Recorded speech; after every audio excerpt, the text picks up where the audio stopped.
कक्षा नवम पाठ्यपुस्तक क्षितिज भाग 1 काव्यखंड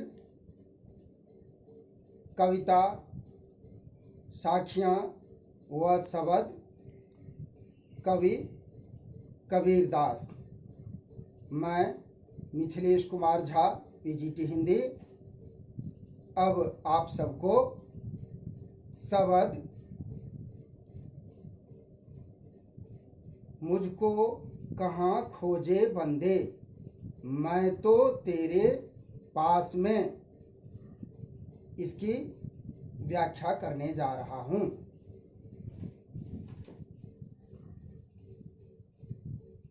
इसमें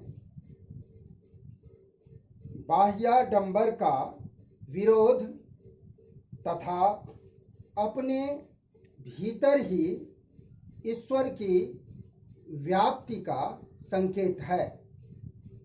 मानव आजन्म प्रभु को पाने का प्रयत्न करता रहता है तथा नानाविध क्रियाएं करता रहता है, पर उसे प्रभु के दर्शन नहीं होते हैं। निराकार ब्रह्म स्वयं मानव से कहते हैं कि हे मानव,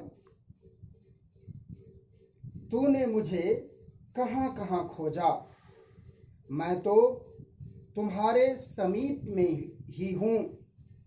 मैं किसी मंदिर मस्जिद या देव मंदिर में नहीं रहता हूँ, न किसी तीर्थ स्थान में ही रहता हूँ। मैं किसी आडंबरपूर्ण क्रिया या कर्म से भी नहीं मिल सकता। जो मनुष्य मुझे सच्चे मन से खोजता है, उसे मैं पल भर में ही मिल जाता हूँ, क्योंकि मैं तो हर प्राणी की प्रत्येक सांस में मौजूद हूँ। मुझे खोजना है तो अपने मन में खोज लो। बच्चों, आपको सार के रूप में इस शब्द का भावार्थ बताया। अब एक एक शब्द को अलग करके इसका अर्थ बताने जा रहा हूं, ध्यान से सुनिए। मोको कहाँ ढूंढे बंदे, मैं तो तेरे पास में, ना मैं देवल ना मैं मंदिर, ना मैं मस्जिद, ना काबे कैलाश में, ना तो कोनो क्रिया कर्म में, नहीं योग बैराग में। खोजी होई तो तुरते मिली हो, पल भर की तलाश में। कहे कबीर सुनो भय साधो, सब सांसों की श्वास में। मोको अर्थात मुझको, कहाँ मतलब किधर, किस जगह, ढूंढे माने ढूंढने का अर्थ है ढूंढते हो। बंदे मतलब भक्त, मानव, सेवक। स्वयं निराकार ब्रह्म मानव से कहते हैं कि तुम मुझे कहाँ ढूंढ रहे हो, कहाँ कहाँ ढूंढते हो। मैं तो तेरे पास में, मैं अर्थात ईश्वर तेरे तुम्हारे पास में ही हूँ। मैं तुम्हारे पास में ही हूँ, तुम आत्मा के रूप में तुम्हारे अंदर अवस्थित हूँ। तुम मुझे कहाँ कहाँ ढूंढते हो, अन्यत्र जाने की आवश्यकता नहीं है, मैं तुम्हारे अंदर में ही हूँ। दूसरी पंक्ति, ना मैं देवल, देवल अर्थात देवालय, देव मंदिर, हिंदुओं का तीर्थ स्थल। तो ना मैं अर्थात ईश्वर, मेरा निवास देव मंदिर में नहीं है। मैं मंदिर में नहीं रहता हूँ, ना मैं मस्जिद, और मैं मस्जिद में भी नहीं रहता हूँ, ना काबे कैलाश में और न काबा में। काबा मुस्लिम का पवित्र तीर्थ स्थल, पवित्र स्थल सऊदी अरब में है, जिसे स्वयं देवदूत इब्राहिम ने बनाया था। तो उस मुस्लिम धर्म के पवित्र स्थल में भी मेरा निवास स्थान नहीं है, मैं वहां भी नहीं रहता हूँ। कैलाश में, जहाँ कैलाश भगवान शिव जहाँ निवास करते हैं, जहाँ भगवान शिव समाधि लगा करके रहते हैं, उस पवित्र स्थल कैलाश में भी मैं निवास नहीं करता हूँ, मैं नहीं रहता हूँ।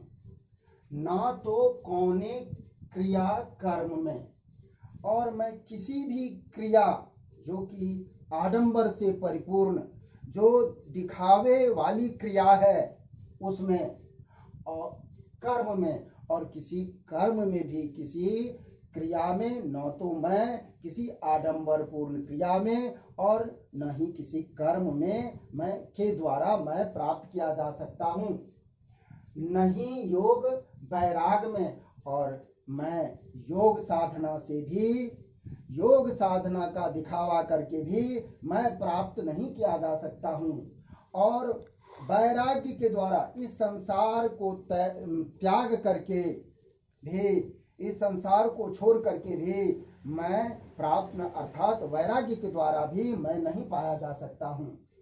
खोजी हुई तो तुरते मिली हूँ। ईश्वर कहते हैं भक्त से, मानव से, हे मानव, यदि तुम खोजी बनोगे, वास्तविक रूप से अगर खोजने वाला बनोगे, खोजोगे, तो मैं तुरते मिली हूँ, तुरंत अर्थात पल में, क्षण में मैं मिल जाऊंगा। यदि खोजी होकर के प्रेम से, भक्ति से, अर्पण के द्वारा यदि तुम मुझे ढूंढोगे तो मैं पल में तुझे मिल जाऊंगा, पल भर की तलाश में, अर्थात थोड़ा भी समय नहीं लगेगा है मुझको मेरा साक्षात्कार करने में, मुझे समझने में हमारे दर्शन हो जाएंगे यदि भक्ति से खोजोगे तो। कहे कबीर सुनो भाई साधो, सब श्वासों की श्वास में। इस प्रकार कबीरदास जी कहते हैं कि हे साधु, हे साधुओं, हे संतों, सुनिए, सब श्वासों की श्वास में, अर्थात ईश्वर प्रत्येक व्यक्ति की सांस में विराजमान है, निवास करते हैं। यदि मनुष्य हृदय से भक्ति पूर्वक ढूंढता है तो पल भर की तलाश में ही वे दर्शन देते हैं, उनका साक्षात्कार होता है, उनका अनुभव मनुष्य कर सकता है। इस प्रकार इसकी व्याख्या हुई। अब थोड़ा सा काव्य सौंदर्य सुन लीजिए। यह शब्द पद छंद में है तथा और यह गेय है।